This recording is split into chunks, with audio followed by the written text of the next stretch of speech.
사도행전 24장 24절서 26절까지 교독하겠습니다. 신약성경 230쪽 사도행전 24장 24절서 26절. 수일 후에 벨릭스가 그 안에 유대 여자 드루실라와 함께 와서 바울을 불러 그리스도 예수 믿는 도를 듣거늘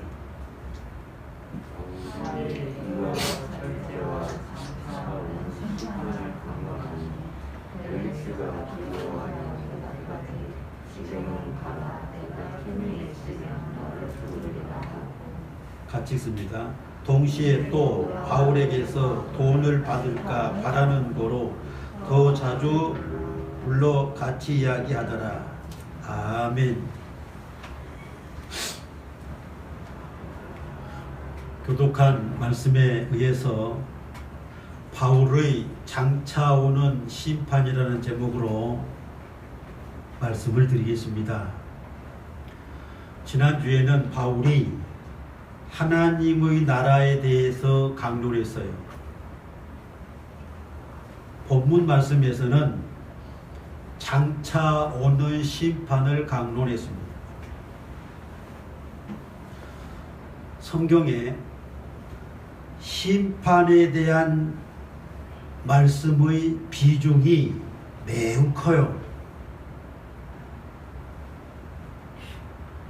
복음은 천국에 대한 비중, 지옥에 대한 비중, 심판에 대한 비중, 여러 가지가 있습니다. 근데 심판의 비중이 굉장히 크더라고요. 천국으로 가는 것이나 지옥으로 가는 것은 심판의 결과입니다. 예수님께서 서기관과 바리새인들에게 뱀들아, 독사의 새끼들아, 너희가 어떻게 지옥의 판결을 피하겠느냐? 심판 아니에요? 심판에 대한 경종을 울리는 말씀입니다.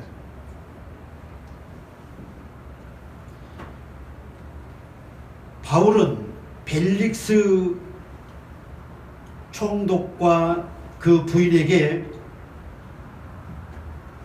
장차 오는 심판을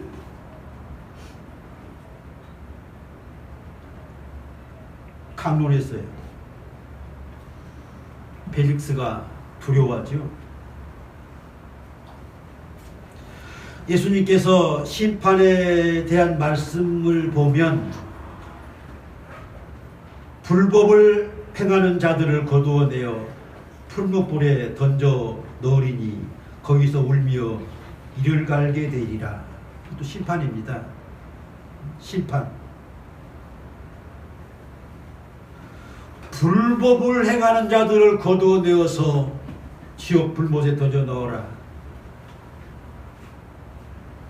세상 끝에도 이러하리라. 천사들이 와서 의인 중에서 악인을 갈라내어 풀무불에 던져 넣으리니 거기서 울며 이를 갈리라.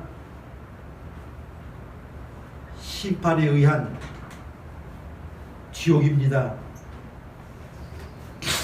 세례 요한은 알곡은 모아 곡간에 들이고 쭉정이는 꺼지지 않는 불에 태우시리라. 이것도 마찬가지입니다. 심판에 의한 알곡과 쭉정이.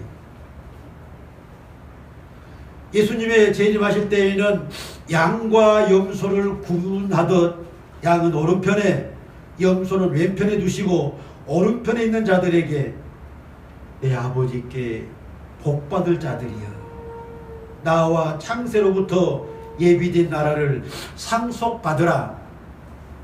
왼편에 있는 자들에게 저주를 받은 자들아 나를 떠나 마귀와 그의 사자들을 위하여 예비된 영원한 불에 들어가라. 이것이 무엇입니까? 심판입니다. 양과 염소를 구별하는 심판, 알곡과 쭉정이를 구별하는 심판. 믿는 자와 믿지 않는 자를 심판입니다.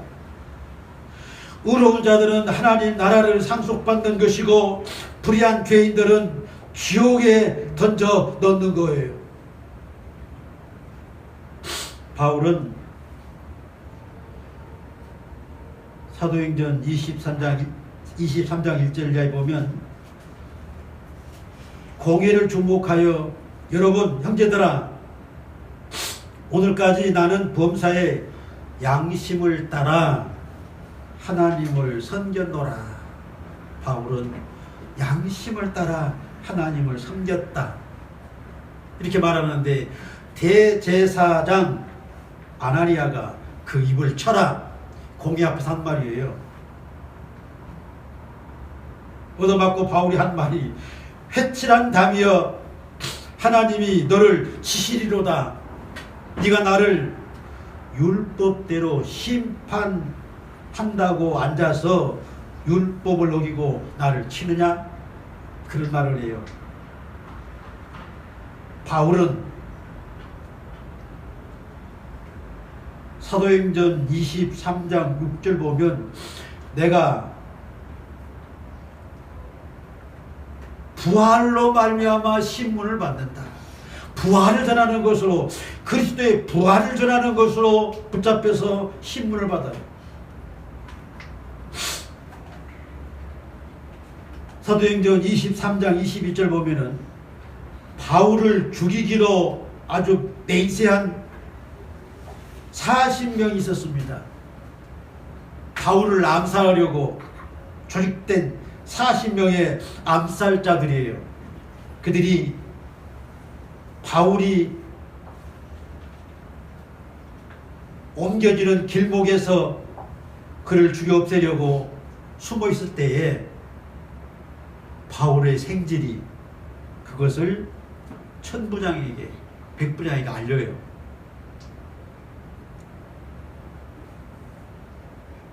이렇게 해서 470명의 군인들로 바울을 지키게 해서 벨릭스 총독에게 인도되어 감옥에 갇힙니다.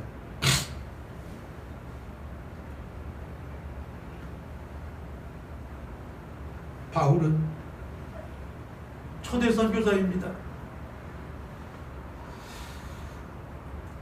참 선교사들이 요즘 많이 희생을 당해요. 정말 눈물이 나서 견딜 수가 없을 정도입니다만 하나님께서 선교사들을 지켜주기를 늘 기도합니다.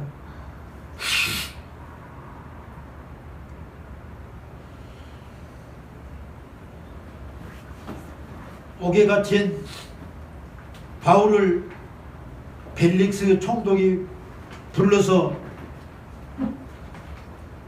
그리스도의 도를 듣습니다. 바울은 그들에게 의와 절제와 장차오는 심판을 강론했어요. 벨릭스 총독은 두려워하여 지금은 가라 하면서도 돈을 받을까 하여 바울을 자주 불렀다 하였습니다. 바울의 장차오는 심판 강론은 첫째, 범죄자들에 대한 심판 강론입니다. 바울이 결박되어 갇혀있는 상태에서 벨릭스에게 어떻게 해서든지 환심을 사서 석방될 수 있는 길을 모색할 수도 있겠지만 바울은 그리하지 아니했습니다. 오히려 그들에게 주의 복음을 전할 기회로 삼고 벨릭스와 그의 부인에게 의와 절제와 심판을 전한 겁니다. 그 벨릭스 부부의 그릇된 과거 또 현재 미래에 따를 죄에 대한 심판을 강론한 거예요. 그들이 양심의 가책을 받아 두려워한 겁니다. 벨릭스는 불법적으로 유대 총독이 되고 자기 이익을 위해서는 수단과 방법을 가리지 않고 폐악을 일삼았습니다. 바울이 벨릭스 총독과 그의 부인에게 의와 절제와 장차오는 심판을 강론하게 된 배경을 보면 벨릭스는 원래 노예였습니다. 근데 그가 글리우디오 황제의 모친 안토니아에 의해서 자유인이 되었어요. 그리고 황실의 왕자 팔라스와 친구가 되어요. 그 왕자 팔라스의 영향으로 유대 총독으로 부임했습니다. 노예가 유대 총독이 되어요. 그 벨릭스 총독은 첫째 잔악했습니다.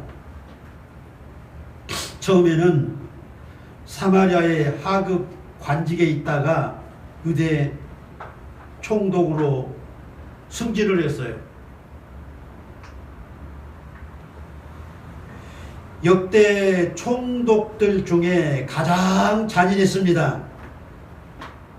당시에 팔레스틴 지역에 폭동과 무질서가 팽배했는데 아주 잔악한 방법으로 진압했다고 합니다. 타키루스는 로마 역사실록입니다. 그 기록에 보면 벨릭스에 대해서 노예와 같은 비천한 마음을 가지고 왕의 권력을 휘둘렀던 잔인성과 탐욕의 대가라고 표현을 했어요. 두 번째, 부도덕했습니다.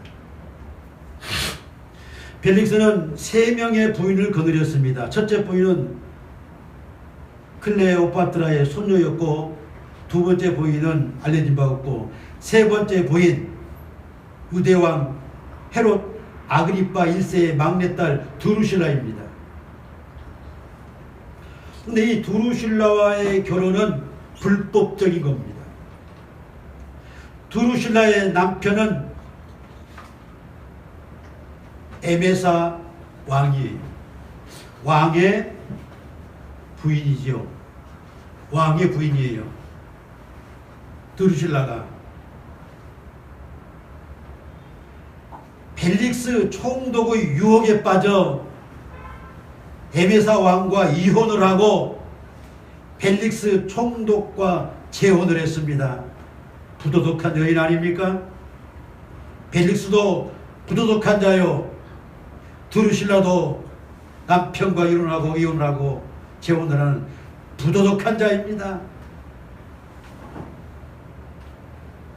이 두 사람의 사이에 아그리빠라는 아들이 태어났는데 AD 79년 베스비우스 화산 폭발 때 모두가 함께 죽었다고 전해지고 있습니다. 세 번째, 탐욕의 대가입니다. 돈, 뇌물을 추구하는 일에 교활하고 간교했어요. 바울에게 죄가 없는 줄 알면서 돈을 받을까 하여 더 잡아두고 더 자주 불렀다 했습니다. 이처럼 사악하고 교활한 자요, 부도덕한 자요, 탐욕이 극심한 자입니다. 이러한 벨릭스와 두루실라에게 의와 절제와 장차오는 심판을 강론한 것은 그들을 회개시켜 구원받게 하려는 그런 의도입니다. 사도행전 9장 15절에 이 사람은 내 이름을 이방인과 임금들과 이스라엘 자손들에게 전하기 위하여 택한 나의 그릇이다 하는 말씀처럼 바울은 이와 같은 권력자들에게 신문을 받으면서 조금도 두려워하지 않고 그들에게 담대하게 심판을 강론했습니다. 그리스도의 복음을 전했습니다. 두 번째 드릴 말씀은 죄를 방지하기 위한 심판 강론입니다.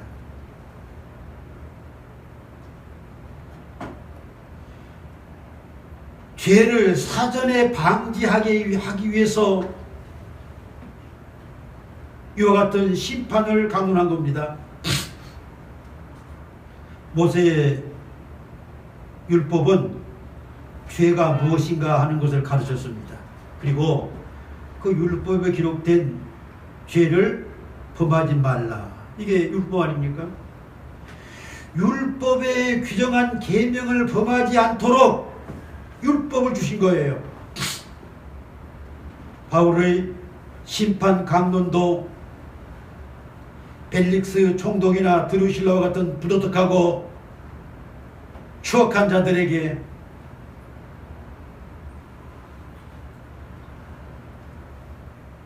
사악하고 교활한 죄의 탐욕을 더 이상 짓지 말라 경종을 울리는 겁니다. 식민지 백성들을, 이스라엘 백성들을 괴롭게 하고 착취하지 말라, 그런 뜻입니다. 아주 지당한 말 아닙니까? 사실 베드로도 심판에 대한 광론을 많이 했어요.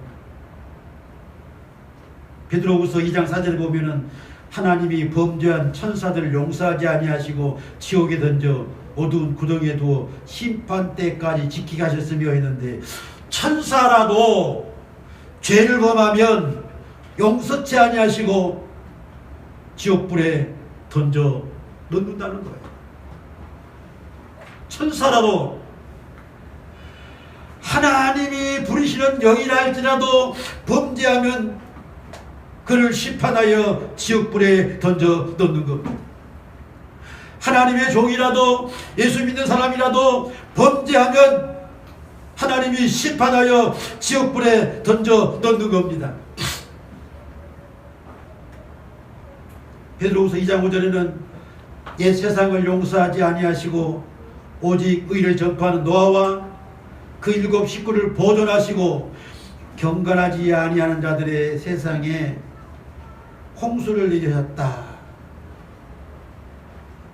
물의 심판을 그들에게 가르쳐 주었습니다. 전해줬습니다. 강론했어요. 노아 때 왜 심판받았느냐는 거예요. 노아 때 하나님이 왜 인류를 심판하셨느냐? 그러한 심판 가운데에서 노아와 7 식구를, 경건한 그들을 구원하셨다는 거 아닙니까?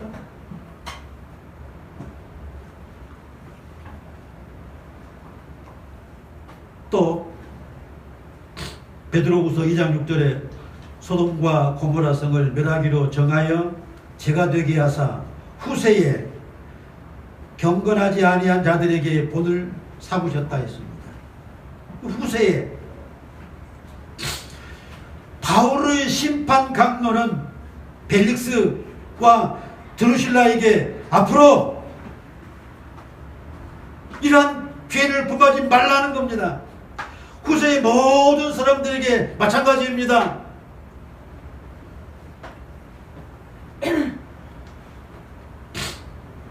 야고보는 욕심이 잉태하면 죄를 낳고 죄가 장성하면 사망을 낳는다. 이것도 경고 아니에요? 욕심 짓고 욕심 많아서 죄를 짓지 말라는 거예요. 경고예요. 죄의 근원을 제거해라. 국가의 헌법도 마찬가지입니다. 죄를 짓지 않도록 하는 것이 목적입니다. 그러나 헌법을 어기고 죄를 지으면 재판을 받아서, 심판을 받아서 감방에 갑니다. 수많은 사람들이 감방에 갇혀 있어요. 살인범들, 강도범들,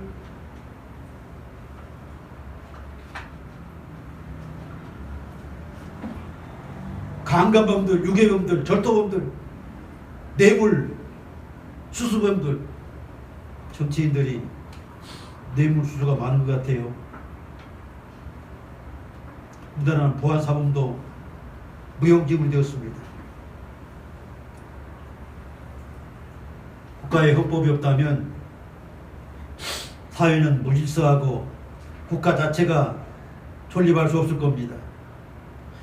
법이 있어도 수많은 사람들이 이와 같이 죄를 짓는데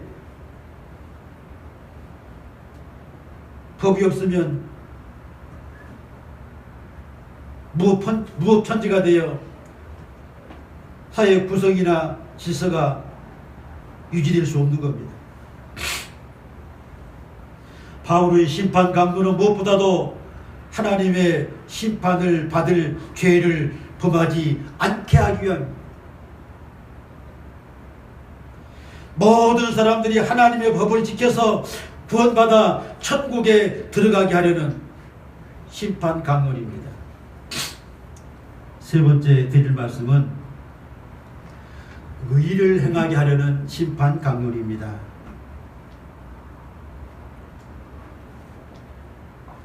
의는 무엇보다도 예수 믿는 것이 의입니다. 이게 하나님의 의예요. 세상 법은 아니죠.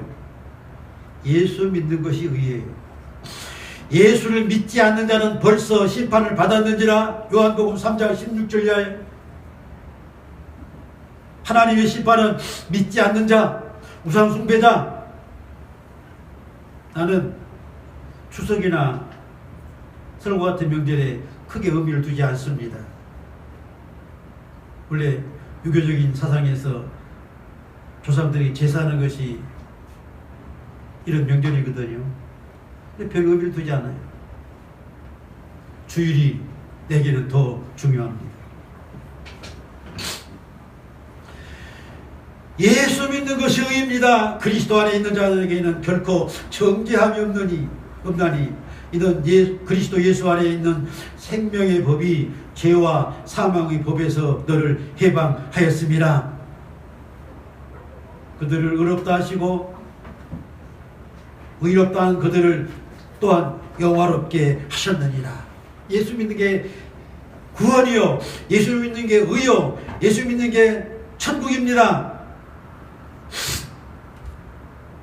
심판 강론은 죄를 범한 자에게 회개를 촉구하는 것이요, 회개치 않는 자에게는 심판받으리라는 경고입니다. 의로운 자들에게는 계속 의롭게 살아가는 겁니다.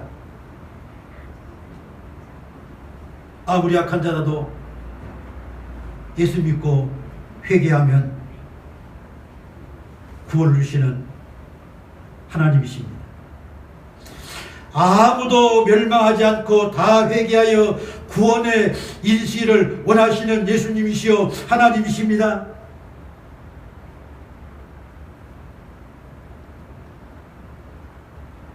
이 23장 11절 볼까요?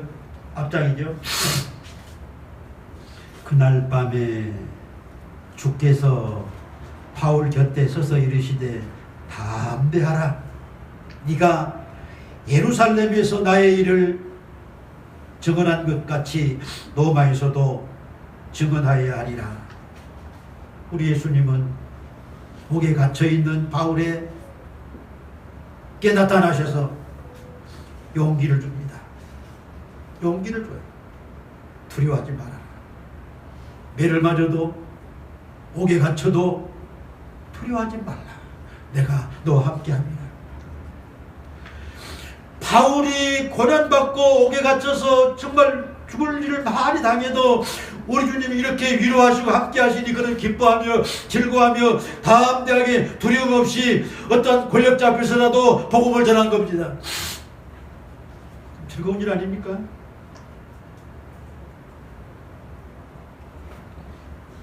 로마에서도 복음을 증언하여야 하리라는 말은 왕들에게, 권력자들에게 두려워하지 말고, 벨리스와 같은 자들에게 두려워하지 말고 담대히 증거하라, 그 말입니다.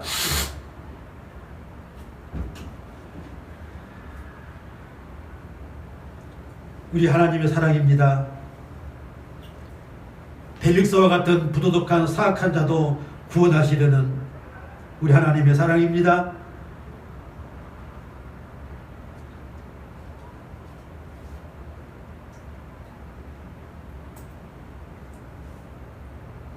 이스라엘을 침략한 로마나 잔인하고 추악한 벨릭스 총독이라 할지라도 그들에게 복음을 전하라는 말입니다. 그들에게 심판 또한 강권한 겁니다. 의와 절제와 장차 오는 심판을 강론한 거예요.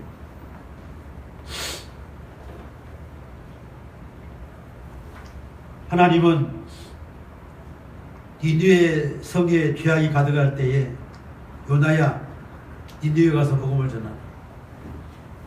요나는 아수르 수도인 니느웨 이스라엘에게 엄청난 재앙을 준 전쟁에 피해를 많이 입은 그런 나라이기에 니느웨가 구원받는 거 싫었습니다. 그렇잖아요. 하나님 니느웨가 그런 말 안 했습니다만 니느웨 가서 복음 전하는 거 싫습니다. 니느웨는 우리나라의 원수나라입니다. 그렇지만 하나님은 도망가는 요나를 강제로 끌어다가 니느웨 가서 복음을 전하게 해요. 40일이 있으면 이 니느웨 성이 무너지리라. 니느웨 도시에 가서 그렇게 외칩니다. 40일 있으면 이 니느웨가 멸망하리라. 니느웨 사람들이 이 소리를 듣고 미친놈 지랄하고 있는데 그 말 한 거 아니에요. 니느웨 백성들이 그 소리를 듣고 의외로 금식을 선포하고 굵은 베옷을 입고 회개합니다. 그런데 이 소식을 들은 니느웨 왕도 왕복을 벗어버리고 굵은 베옷을 입고 재앉아서 회개합니다. 놀라운 사건입니다. 정말 놀라운 사건이에요. 기적 같은 일들입니다. 어떻게 아수르 수도 니느웨 백성들이 이토록 니느웨가 40일만 지나면 망하리라 멸하리라는 그 소리를 듣고 회개할 수 있겠습니까? 참 이게 이해할 수 없는 일입니다만 하나님은 그 요나를 통해서 외치게 해서 그들을 회개케 하여서 그 니느웨 백성들을 살렸어요. 중요한 것은 천진난만한 죄 없는 어린아이들이 12만 명입니까? 그들을 사랑해, 그들을 위해서 요나를 보내셔서 그들을 회개시켜서 인민을 구원시킨 겁니다. 온 세계가 코로나 바이러스에 의해 큰 재앙을 만든 것은 자연입니까? 아닙니다. 다윗이 잘못했을 때에도 전염병으로 재앙을 내리셨어요. 코로나 재앙은 내가 생각할 때에 차별금지법을 폐지시켜서 교회를 무너뜨리고 하나님을 대적한 그것이 원인으로 봅니다. 유럽의 선진국가들이 먼저 차별금지법을 폐지시켜서 교회가 문 닫게 만들었어요. 미국과 같은 강대국이 영국의 청교도들이 세운 그 아름다운 천국과 같은 미국 나라를 차별금지법을 폐지시켜서 하나님을 대적하고 복음 전파를 막고 있습니다. 우리나라에도 몇몇 국회의원들이 차별금지법을 발의해서 폐지시켜야 된다, 이 해괴망측한 짓들을 하니까 하나님이 진노하지 않겠습니까?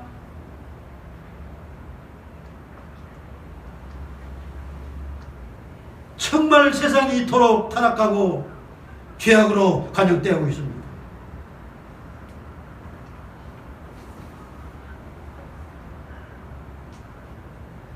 벨릭스 정치 지도자입니다. 정말 탐욕과 간교함의 수치예요.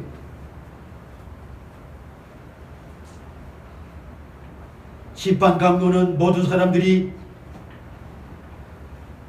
죄를 짓지 말고 의를 행하라는 하나님의 선하신 복음입니다. 한번 성경을 찾아보겠습니다. 디도서 2장 11절.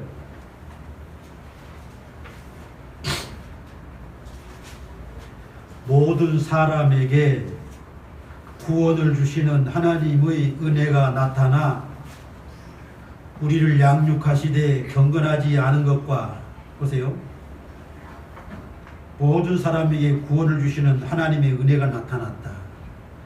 우리를 양육하시되 경건하지 않는 것, 이 세상 정욕을 다 버리고 신중함과 의로움과 경건함으로 이 세상에서 살고, 이 죄악된 세상에 살지만 정욕을 버리고 경건되게 의롭게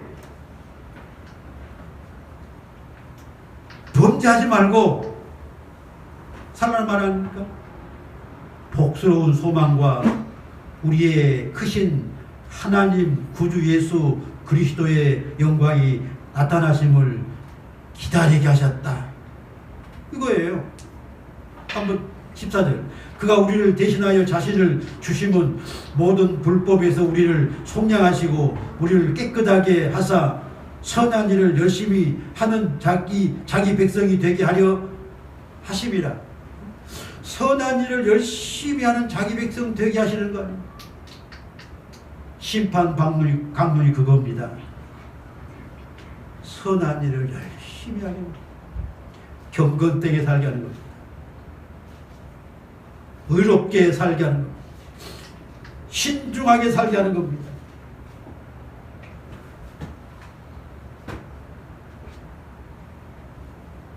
심판날에